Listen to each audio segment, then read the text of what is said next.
ఇప్పుడు tooth paste ఎట్లాంటిది వాడాలంటారు doctor గారు? చాలామంది ఏంటంటే రెడ్ కలర్‌లో ఉన్నది యూజ్ చేయకూడదు. వైట్‌గా ఉన్నదే యూజ్ చేయాలి. రెడ్ దాంట్లో కెమికల్ సంథింగ్ ఏమైనా కలుపుతారా? కలర్ అట్లాంటివేమన్నా? టూత్ పేస్ట్ కలర్‌తో ఇక్కడ సంబంధం ఏం లేదండి. టూత్ పేస్ట్ మీరు కొన్నప్పుడు నాజిల్ కాకుండా వెనక వైపున ఒక చిన్న మార్క్ ఉంటుంది. అది బ్లాకా, గ్రీనా ఇలా ఉంటుంది. బ్లాక్ అంటే కెమికల్ కాంపోజిషన్ ఎక్కువున్నది అనర్థం. ఓకే. గ్రీన్ అంటే కాస్త ఆయుర్వేదిక్ న్యాచురల్ ఇంగ్రీడియెంట్స్‌తో తయారు చేసిన టూత్ పేస్ట్ అని అంటారు. మీరు కొనుక్కునే ఏ బ్రాండ్ టూత్ పేస్ట్‌లో అయినా కూడా అది మీరు ఇష్టపడే ఏ టూత్ పేస్ట్ అయినా మీరు దానికి అది గ్రీన్‌గా ఉంటే న్యాచురల్ ఇంగ్రీడియెంట్స్ వాడారు అని.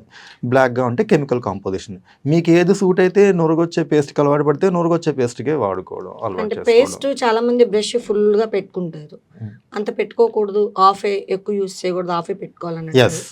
ఎంత యూజ్ చేయాలి? ఇది అడ్వర్టైజ్‌మెంట్‌లో వాడు ప్రమోషన్ కోసం మొత్తం చూపిస్తా ఉంటాడు ఫుల్‌గా తప్పితే బ్రిజిల్స్ మొత్తం వేస్తుంటారు గానీ అంత అవసరం లేదు మేడం. పీనట్ సైజులో టూత్ పేస్ట్ పెట్టుకొని బ్రష్ చేసుకుంటే సరిపోతది.